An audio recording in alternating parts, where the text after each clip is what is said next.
Punjabi literature ਵਾਰਤਕ ਕਾਵਿ ਵਿੱਚ ਵਾਰਤਕ ਕਾਵਿ ਦੇ ਵਨ ਲਾਈਨਰ MCQ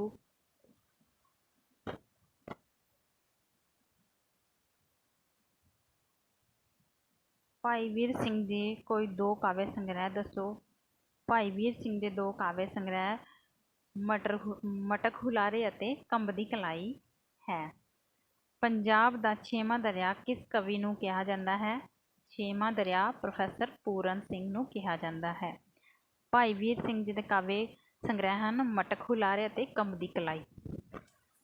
ਪੰਜਾਬੀ ਸਾਹਿਤ ਵਿੱਚ ਛੰਦ ਮੁਕਤ ਕਵਿਤਾ ਦਾ ਮੋਢੀ ਕੌਣ ਹੈ? ਛੰਦ ਮੁਕਤ ਕਵਿਤਾ ਦੀ ਜੋ ਸ਼ੁਰੂਆਤ ਕੀਤੀ ਸੀ ਉਹ ਪ੍ਰੋਫੈਸਰ ਪੂਰਨ ਸਿੰਘ ਨੇ ਕੀਤੀ ਸੀ, ਇਸ ਲਈ ਫਿਰ ਛੰਦ ਮੁਕਤ ਕਵਿਤਾ ਦਾ ਮੋਢੀ ਪ੍ਰੋਫੈਸਰ ਪੂਰਨ ਸਿੰਘ ਹੋਇਆ।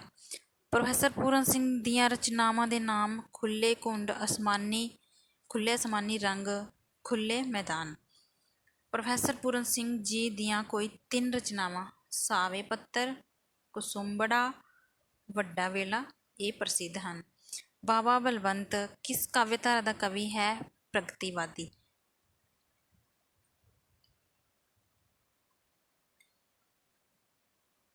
ਪੰਜਾਬੀ ਸਾਹਿਤ ਦੀ ਕਿਸੇ ਇੱਕ ਮਹਾਨ ਕਵਿੱਤਰੀ ਦਾ ਨਾਮ ਲਿਖੋ। ਅੰਮ੍ਰਿਤਾ ਪ੍ਰੀਤਮ। ਅੰਮ੍ਰਿਤਾ ਪ੍ਰੀਤਮ ਕਿਹੜੇ ਕਿਹੜੇ ਨਾਮੀ ਅਵਾਰਡ ਪ੍ਰਾਪਤ ਹੋਏ? ਪੰਜਾਬੀ ਸਾਹਿਤ ਅਕਾਦਮੀ ਅਵਾਰਡ, ਭਾਰਤੀ ਸਾਹਿਤ ਅਕਾਦਮੀ ਅਵਾਰਡ, ਗਿਆਨਪੀਠ ਅਵਾਰਡ ਇਹ ਪੁਰਸਕਾਰ ਪ੍ਰਾਪਤ ਹੋਏ ਸੀ ਇਹਨਾਂ ਨੂੰ। ਅੰਮ੍ਰਿਤਾ ਪ੍ਰੀਤਮ ਦੀ ਕਿਸ ਰਚਨਾ ਨੂੰ ਸਾਹਿਤ ਅਕਾਦਮੀ ਅਵਾਰਡ ਪ੍ਰਾਪਤ ਹੋਇਆ? ਜੋ ਸਾਹਿਤ ਅਕਾਦਮੀ ਪ੍ਰਾਪਤ ਹੋਇਆ ਸੀ ਸੁਨੇਹੜੇ ਲਈ, ਜੋ ਇੱਕ ਕਾਵਿ ਸੰਗ੍ਰਹਿ ਹੈ।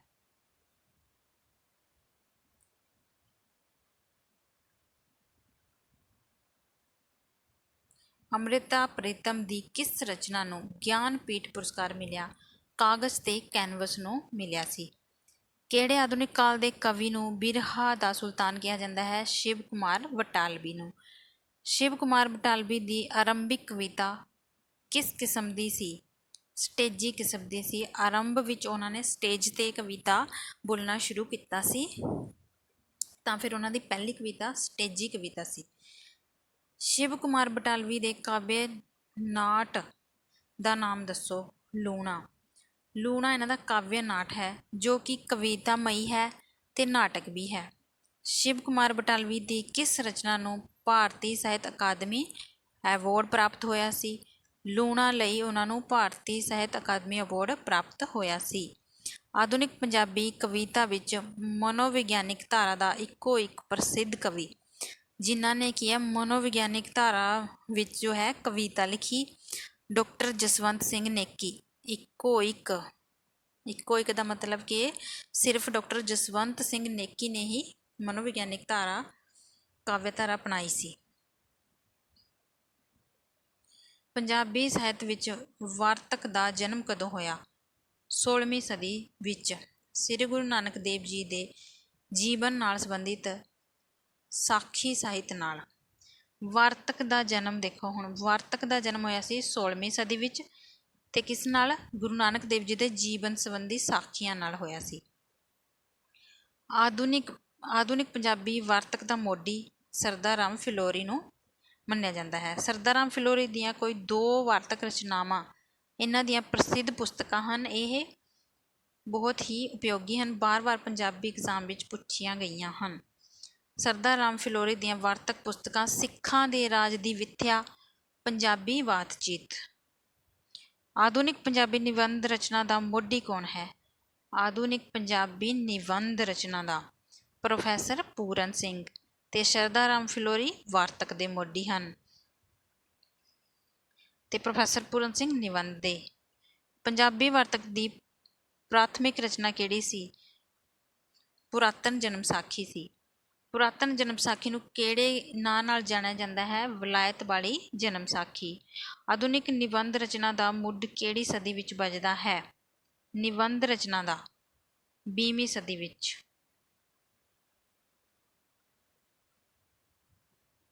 ਆਧੁਨਿਕ ਨਿਬੰਧ ਰਚਨਾ ਦਾ 20ਵੀਂ ਸਦੀ ਵਿੱਚ। ਅੰਗਰੇਜ਼ਾਂ ਨੂੰ ਪੰਜਾਬ, ਪੰਜਾਬੀ ਅਤੇ ਪੰਜਾਬੀਅਤ ਦੀ ਜਾਣਕਾਰੀ ਦੇਣ ਦੇ ਮਨੋਰਥ ਨਾਲ ਅੰਗਰੇਜ਼ਾਂ ਨੂੰ ਕੀ ਹੈ ਪੰਜਾਬ, ਪੰਜਾਬੀ, ਪੰਜਾਬੀਅਤ ਦੀ ਜਾਣਕਾਰੀ ਦੇਣ ਦੇ ਮਨੋਰਥ ਨਾਲ ਪੰਜਾਬੀ ਕਿਤਾਬਾਂ ਦੀ ਰਚਨਾ ਕੀਤੀ ਗਈ। ਸਰਦਾਰ ਰਾਮ ਫਿਲੌਰੀ ਜੀ ਨੇ ਕੀਤੀ ਸੀ। ਸਿੱਖਾਂ ਦੇ ਰਾਜ ਦੀ ਵਿੱਥਿਆ ਅਤੇ ਪੰਜਾਬੀ ਬਾਤਚੀਤ ਦੀ ਰਚਨਾ, ਜੋ ਕਿ ਅੰਗਰੇਜ਼ਾਂ ਵਾਸਤੇ ਲਿਖੀਆਂ ਸੀ ਇਹਨਾਂ ਨੇ ਕਿਤਾਬਾਂ। ਫਿਰ ਇਹਦੇ ਵਾਸਤੇ ਅੰਗਰੇਜ਼ੀ ਸਰਕਾਰ ਨੇ ਇਹਨਾਂ ਨੂੰ ਇਨਾਮ ਵੀ ਦਿੱਤੇ ਸੀ। ਪੰਜਾਬੀ ਸਾਹਿਤ ਵਿੱਚ ਸਵੈ ਜੀਵਨੀ ਲਿਖਣ ਦੀ ਵਾਰਤਕ ਪਰੰਪਰਾ ਕਿਸ ਰਚਨਾ ਨਾਲ ਸ਼ੁਰੂ ਹੋਈ? ਹੁਣ ਸਵੈ ਜੀਵਨੀ ਦੇਖੋ, ਸਵੈ ਜੀਵਨੀ ਲਿਖਣ ਦੀ ਸ਼ੁਰੂਆਤ ਪ੍ਰਿੰਸੀਪਲ ਤੇਜਾ ਸਿੰਘ ਨੇ ਕੀਤੀ ਸੀ ਤੇ ਉਹਨਾਂ ਦੀ ਜੀਵਨੀ ਕਿਹੜੀ ਸੀ? ਆਰਸੀ।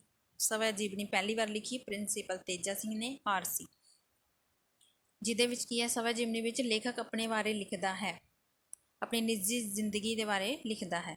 ਅੰਮ੍ਰਿਤਾ ਪ੍ਰੀਤਮ ਦੀ ਸਵੈ ਜੀਵਨੀ ਦਾ ਨਾਮ ਕੀ ਹੈ? ਰਸੀਦੀ ਟਿਕਟ।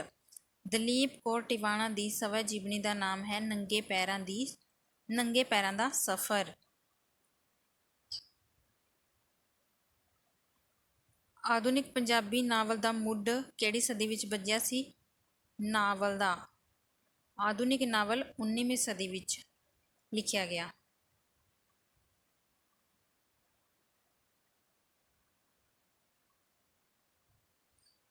ਆਧੁਨਿਕ ਪੰਜਾਬੀ ਕਹਾਣੀ, ਹੁਣ ਕਹਾਣੀ ਦੇਖੋ, ਆਧੁਨਿਕ ਪੰਜਾਬੀ ਕਹਾਣੀ ਵੀ 20ਵੀਂ ਸਦੀ ਵਿੱਚ ਤੇ ਨਾਵਲ 19ਵੀਂ ਸਦੀ ਵਿੱਚ ਲਿਖਿਆ ਗਿਆ। ਆਧੁਨਿਕ ਪੰਜਾਬੀ ਨਾਵਲ ਦਾ ਮੋਢੀ ਕੌਣ ਸੀ? ਸੁੰਦਰੀ ਨਾਵਲ ਲਿਖਿਆ ਭਾਈ ਵੀਰ ਸਿੰਘ ਨੇ ਤੇ ਇਹਨਾਂ ਨੂੰ ਆਧੁਨਿਕ ਪੰਜਾਬੀ ਨਾਵਲ ਦਾ ਮੋਢੀ ਕਿਹਾ ਜਾਂਦਾ ਹੈ। ਆਧੁਨਿਕ ਕਲਾਸੀਕਲ ਪੰਜਾਬੀ ਨਾਵਲ ਦਾ ਮੁੱਢ ਕਿਹੜੇ ਨਾਵਲਕਾਰ ਨਾਲ ਬੱਝਦਾ ਹੈ? ਕਲਾਸੀਕਲ ਨਾਵਲਕਾਰ ਨਾਨਕ ਸਿੰਘ। ਹੁਣ ਦੇਖੋ, ਆਧੁਨਿਕ ਨਾਵਲ ਦਾ ਮੋਢੀ ਨਾਨਕ ਸਿੰਘ ਨਹੀਂ ਹੈ, ਪਰ ਇਹਨਾਂ ਨੇ ਬਹੁਤ ਸਾਰੇ ਨਾਵਲ ਲਿਖੇ, ਕਲਾਸੀਕਲ ਨਾਵਲ ਲਿਖੇ, ਪਰ ਮੋਢੀ ਕੌਣ ਹੈ? ਭਾਈ ਵੀਰ ਸਿੰਘ ਜੀ। ਪੰਜਾਬੀ ਸਾਹਿਤ ਵਿੱਚ ਸਭ ਨਾਲੋਂ ਵੱਧ ਨਾਵਲ ਕਿਸ ਨੇ ਲਿਖੇ? ਹੁਣ ਦੇਖੋ, ਸਭ ਤੋਂ ਵੱਧ ਲਿਖੇ ਨਾਨਕ ਸਿੰਘ ਨੇ, ਪਰ ਮੋਢੀ ਭਾਈ ਵੀਰ ਸਿੰਘ ਨੂੰ ਮੰਨਿਆ ਜਾਂਦਾ ਹੈ। ਨਾਨਕ ਸਿੰਘ ਦਾ ਪੰਜਾਬੀ ਵਿੱਚ ਲਿਖਿਆ ਪਹਿਲਾ ਨਾਵਲ ਕਿਹੜਾ ਹੈ? ਮਤਰੇਈ ਮਾਂ। ਨਾਨਕ ਸਿੰਘ ਦਾ ਮਤਰੇਈ ਮਾਂ ਨਾਵਲ ਕਦੋਂ ਪ੍ਰਕਾਸ਼ਿਤ ਹੋਇਆ? 1927 ਵਿੱਚ। ਪੰਜਾਬੀ ਵਿੱਚ ਗਿਆਨਪੀਠ ਅਵਾਰਡ ਵਿਜੇਤਾ ਕੌਣ ਹੈ? ਨਾਵਲ ਕਰਕੇ ਜਿਨ੍ਹਾਂ ਨੇ, ਨਾਵਲਕਾਰ। ਗਿਆਨਪੀਠ ਗੁਰਦਿਆਲ ਸਿੰਘ ਨੂੰ ਮਿਲਿਆ ਨਾਵਲ ਲਈ। ਨਾਵਲਕਾਰ ਗੁਰਦਿਆਲ ਸਿੰਘ ਦੇ ਕੋਈ ਦੋ ਨਾਵਲ ਇਹਨਾਂ ਦੇ ਇੰਪੋਰਟੈਂਟ ਨਾਵਲ ਹਨ ਬਈ, ਪਰਸਾ, ਅਣਹੋਏ, ਕੁਬੇਲਾ, ਮੜੀ ਦਾ ਦੀਵਾ, ਅੰਨੇ ਘੋੜੇ ਦਾ ਦਾਨ, ਅੱਧ ਚਾਨਣੀ ਰਾਤ, ਇਹ ਪੁੱਛੇ ਜਾਂਦੇ ਹਨ। ਪੰਜਾਬੀ ਵਿੱਚ ਚੇਤਨਾ ਪ੍ਰਵਾਹ ਸ਼ੈਲੀ ਦਾ ਨਾਵਲਕਾਰ ਹੈ ਸੁਰਜੀਤ ਸਿੰਘ ਸੇਠੀ। ਪੰਜਾਬੀ ਵਿੱਚ ਆਂਚਲਿਕ ਨਾਵਲਕਾਰ ਕਿਸ ਨੂੰ ਮੰਨਿਆ ਜਾਂਦਾ ਹੈ? ਰਾਮ ਸਰੂਪ ਅਣਖੀ ਨੂੰ। ਆਂਚਲਿਕ ਇੱਕ ਵਿਸ਼ੇਸ਼ ਖੇਤਰ ਨੂੰ ਕੀ ਪਹਿਲੂ ਬਣਾ ਕੇ ਜਾਂ ਵਿਸ਼ੇਸ਼ ਖੇਤਰ ਵਾਲੇ ਹੀ ਨਾਵਲ ਲਿਖੇ ਇਹਨਾਂ ਨੇ, ਉਸਨੂੰ ਆਂਚਲਿਕ ਨਾਵਲ ਕਿਹਾ ਜਾਂਦਾ ਹੈ। ਪੰਜਾਬੀ ਵਿੱਚ ਇਤਿਹਾਸਿਕ ਨਾਵਲ ਲਿਖਣ ਵਾਲਾ ਨਾਵਲਕਾਰ ਕੌਣ ਹੈ? ਇਤਿਹਾਸਿਕ ਨਾਵਲ ਕਰਨਲ ਨਰਿੰਦਰਪਾਲ ਸਿੰਘ ਨੇ ਲਿਖੇ। ਤੁੱਤਾਂ ਵਾਲਾ ਖੂਹ ਨਾਵਲ ਰਚਨਾ ਕਿਸ ਦੀ ਹੈ? ਸੋਹਣ ਸਿੰਘ ਸ਼ੀਤਲ ਦੀ। ਪੰਜਾਬੀ ਦੇ ਕੋਈ ਚਾਰ ਪ੍ਰਸਿੱਧ ਕਹਾਣੀਕਾਰ? ਕਰਤਾਰ ਸਿੰਘ ਦੁੱਗਲ, ਸੁਜਾਨ ਸਿੰਘ, ਕੁਲਵੰਤ ਸਿੰਘ ਵਿਰਕ, ਸੰਤੋਖ ਸਿੰਘ ਧੀਰ, ਵਰਿਆਮ ਸੰਧੂ, ਪ੍ਰੇਮ ਪ੍ਰਕਾਸ਼, ਪ੍ਰੇਮ ਗੋਰਖੀ, ਕਿਰਪਾਲ ਕਜ਼ਾਕ, ਬਲਦੇਵ ਸਿੰਘ, ਇਹ ਸਾਰੇ ਪ੍ਰਸਿੱਧ ਕਹਾਣੀਕਾਰ ਹਨ। ਪੰਜਾਬੀ ਦੀ ਕੋਈ ਦੋ ਇਸਤਰੀ ਕਹਾਣੀਕਾਰ? ਦਲੀਪ ਕੌਰ ਟਿਵਾਣਾ, ਅਜੀਤ ਕੌਰ। ਪੰਜਾਬੀ ਕਹਾਣੀ ਵਿੱਚ ਲੰਮੀ ਅਤੇ ਨਿੱਕੀ ਕਹਾਣੀ ਦਾ ਉਸਤਾਦ ਵਰਿਆਮ ਸੰਧੂ ਨੂੰ ਕਿਹਾ ਜਾਂਦਾ ਹੈ। ਆਧੁਨਿਕ ਪੰਜਾਬੀ ਨਾਟਕ ਦਾ ਮੋਢੀ ਅਤੇ ਪਿਤਾਮਾ। ਆਧੁਨਿਕ ਪੰਜਾਬੀ ਨਾਟਕ ਦਾ ਮੋਢੀ ਅਤੇ ਪਿਤਾਮਾ ਈਸ਼ਵਰ ਚੰਦਰ ਨੰਦਾ ਜੀ ਹਨ।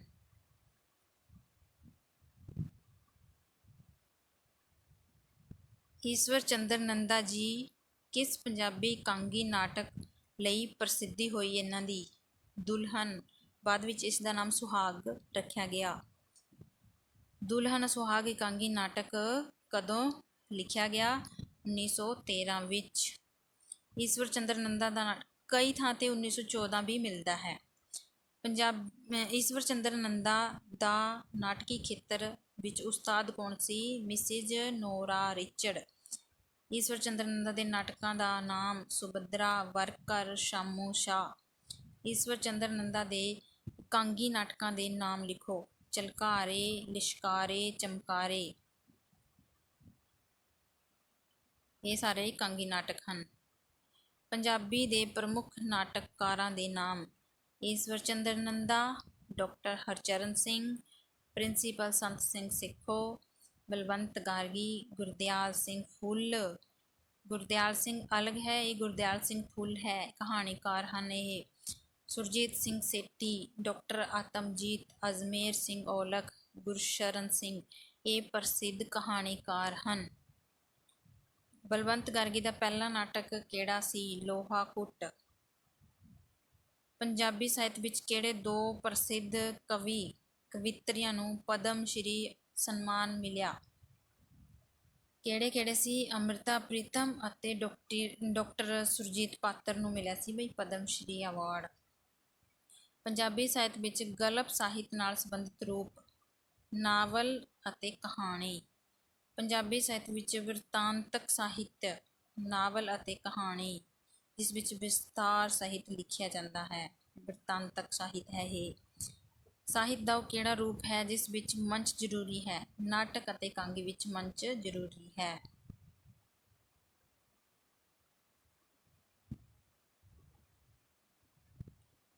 ਸਾਹਿਤ ਦਾ ਉਹ ਕਿਹੜਾ ਰੂਪ ਹੈ ਜਿਸ ਵਿੱਚ ਮੰਚ ਜ਼ਰੂਰੀ ਹੈ? ਨਾਟਕ ਅਤੇ ਕਾਂਗੀ। ਪੁਰਾਤਨ ਪੰਜਾਬੀ ਵਾਰਤਕ ਸਾਹਿਤ ਕਿਹੜੇ ਸਾਹਿਤ ਰੂਪ ਹਨ ਜਿਸ ਵਿੱਚ ਕੀ ਹੈ? ਪੁਰਾਤਨ ਸਾਹਿਤ ਮਿਲਦਾ ਹੈ। ਉਹ ਹੈ ਸਾਖੀਆਂ, ਜਨਮ ਸਾਖੀਆਂ, ਗੋਸ਼ਟ, ਪਰਚੀਆਂ, ਰਹਿਤਨਾਮੇ, ਟੀਕਾ। ਆਧੁਨਿਕ ਪੰਜਾਬੀ ਵਾਰਤਕ ਸਾਹਿਤ ਕਿਹੜਾ ਹੈ? ਲੇਖ ਹੈ, ਸਫ਼ਰਨਾਮਾ ਹੈ, ਸੰਸਮਰਨ ਹੈ, ਜੀਵਨੀ ਹੈ, ਸਵੈ ਜੀਵਨੀ ਹੈ, ਲੇਖ ਹੈ, ਨਿਬੰਧ ਹੈ ਤੇ ਡਾਇਰੀ ਹੈ। ਇਹ ਆਧੁਨਿਕ ਵਾਰਤਕ ਸਾਹਿਤ ਹੈ। ਪੁਰਾਤਨ ਪੰਜਾਬੀ ਕਵਿਤਾ। ਪੁਰਾਤਨ ਪੰਜਾਬੀ ਕਵਿਤਾ ਦੇ ਰੂਪ ਕਿਹੜੇ ਹਨ? ਕਿੱਸੇ, ਜੰਗਨਾਮਾ, ਵਾਰ, ਸ਼ਬਦ, ਸ਼ਲੋਕ, ਛੰਦ, ਅਸ਼ਟਪਦੀਆਂ, ਸੀਹਰਫ਼ੀਆਂ, ਦੋਹੜੇ। ਇਹ ਪੁਰਾਤਨ ਪੰਜਾਬੀ ਕਵਿਤਾ ਦੇ ਰੂਪ ਹਨ। ਕਿਹੜਾ ਸਾਹਿਤ ਹੈ ਜਿਸ ਵਿੱਚ ਲੇਖਕ ਆਪਣੇ ਜੀਵਨ ਬਾਰੇ ਖੁਦ ਲਿਖਦਾ ਹੈ? ਸਵੈ ਜੀਵਨੀ। ਸਵੈ ਜੀਵਨੀ ਵਿੱਚ ਲੇਖਕ ਖੁਦ ਲਿਖਦਾ ਹੈ। ਇਹ ਸੀ ਬਈ 180 ਪ੍ਰਸ਼ਨ ਵਾਰਤਕ ਕਾਵਿ ਬਾਰੇ, ਵਾਰਤਕ ਸਾਹਿਤ ਬਾਰੇ।